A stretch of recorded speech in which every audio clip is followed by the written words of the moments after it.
entre gerações, ele continua a se refletir. Quando você vê Zé Roberto Arruda e sua equipe de governo se comportar do jeito que se comporta, cumprindo determinações de que vem de um nível superior, é essa racionalidade que se fecha.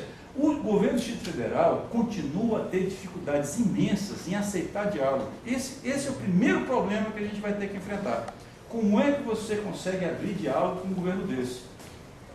Pela humanidade, humanamente, colocando as questões que estão diante de nós, colocando as questões de uma história que precede Brasília. Brasília é a história. Quando você surge com essa vontade, né, que só Michelangelo para caricaturar a criação divina, né, o gesto desinteressado, você está fora da história, você está dentro da teologia, você está em outra dimensão. Isso tem que ser recusado. Eles vão recusar eternamente a aceitar o status da reserva do Bananal por causa disso. Essa historicidade, ela não se coaduna com os interesses de quem até agora está construindo uma cidade em cima de uma ideia que se diz pura. Lúcio Costa, né, e seu intelecto, eles acabam sendo usados a favor desse tipo de ação. Então nós temos aí um problema. O urbanismo não está exatamente do nosso lado, mas ele está furado, ele é contraditório. O plano piloto está sendo prejudicado. A ideia do próprio Lúcio Costa é contraditória. Então, esse é um belo começo para a gente tentar entender a natureza desse sudoeste. Por quê? A contradição dele é mais interessante quando você tenta entender como é que funciona esse plano piloto. Pois não. Já. Só para... Assim. Bom, então você vê, essa imagem aí é muito em cima de uma discussão dos urbanistas dentro de Brasília, dizendo, olha, Brasília, Lúcio Costa mesmo comparou o desenho dele com uma borboleta. Uma borboleta. Não, a cidade parece uma borboleta, porque as pessoas diziam, não, a cidade parece um avião, né? Asa norte, asa sul, né? A asa, pássaro também tem, bicho também tem, né?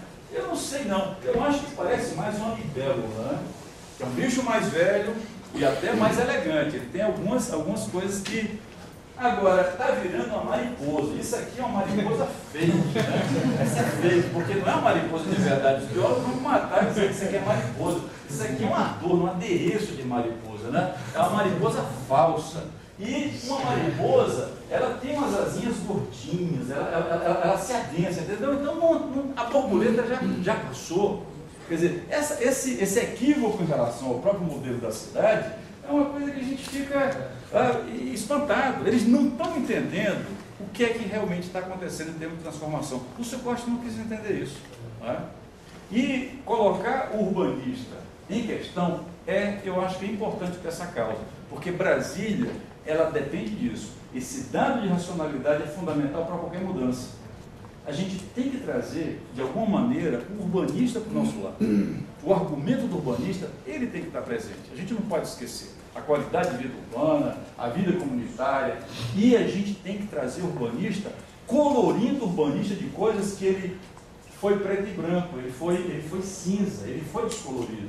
E é justamente a questão da historicidade. A historicidade tem que entrar nessa conversa agora. Sem historicidade, você não vai ter equilíbrio na ecologia social, você não vai ter inserção de população. Reserva indígena do Bananal, presença desde 1960. Né? O que é que aconteceu com essa reserva indígena? Um dos argumentos que me tem chegado, aí eu falo como uma pessoa que está se aproximando do problema, é o seguinte: não é uma reserva histórica. Não é uma reserva histórica. Mas o que é que a gente poderia ter lá? Né? Se a gente considera que essa área do Planalto Central do Brasil sempre foi uma área de passagem das populações indígenas, das populações autóctones. Primeiro ponto. Segundo ponto, o que é que acontece com essa presença, né, de grupos? Há grupos que estão lá. Essas etnias, elas são citadas sistematicamente em vários relatórios acerca da presença do grupo que está lá. E há etnias que visitaram, marcaram sua presença. É uma diversidade de etnias. É uma diversidade de etnias. A presença indígena no Distrito Federal, ela, como urbanista, ela começa por aí. A gente começa a ter uma questão a colocar, não é só em relação à reserva do Bananal. A reserva e a intensidade da presença e o tipo de presença e a localização dela tem tudo a ver até com o modo como o indígena é recebido pela nossa sociedade.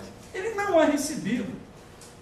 Não dá tempo, e eu gostaria de falar de um problema especial de inserção do indígena na cidade, que a gente trabalhou na proposta de revitalização da W3, que houve um concurso para a revitalização da W3, e eu coordenei a equipe que ganhou o concurso.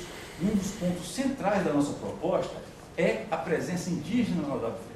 A presença lá é tão forte, né? Os diversos povos vêm para Brasília para resolver esses problemas, resolver problemas de saúde, problemas burocráticos, problemas políticos, problemas de governo. Eles não têm onde ficar. Galdino, quando foi morto, ele foi morto porque não tinha onde ficar.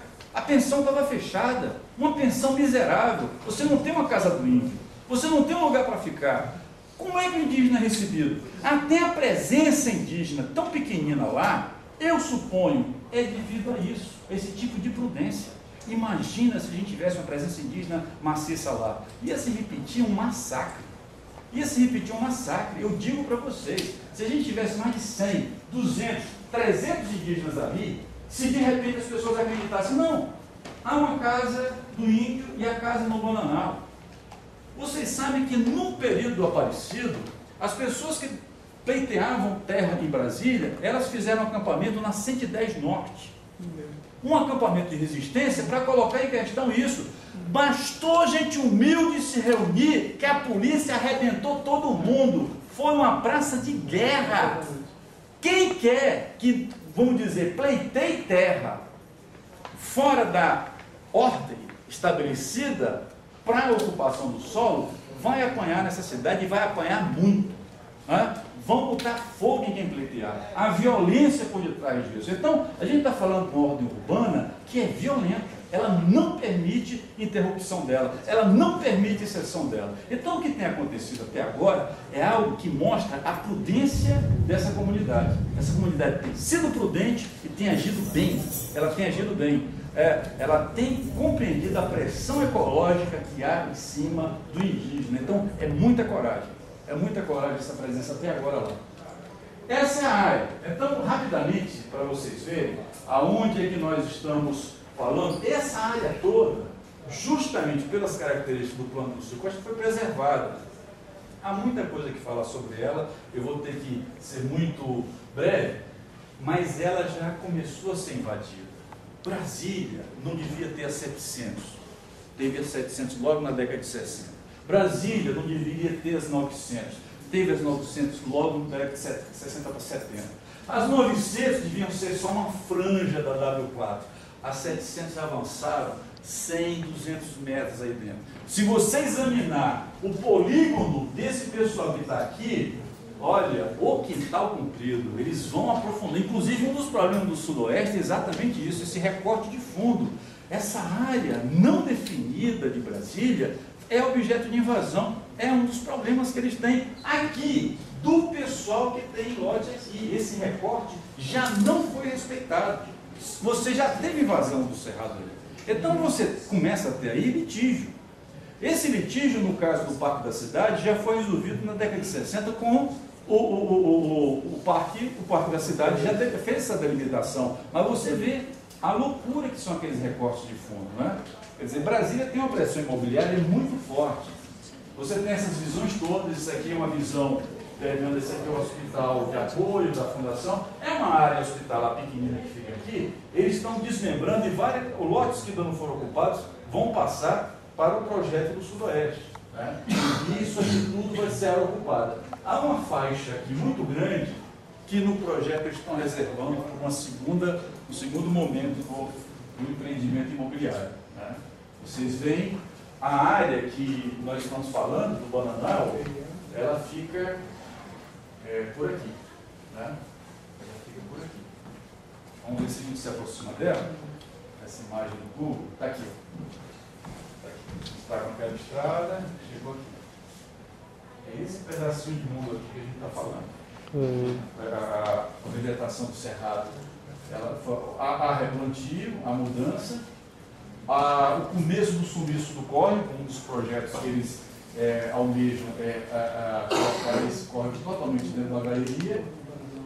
O setor sudoeste, resumindo,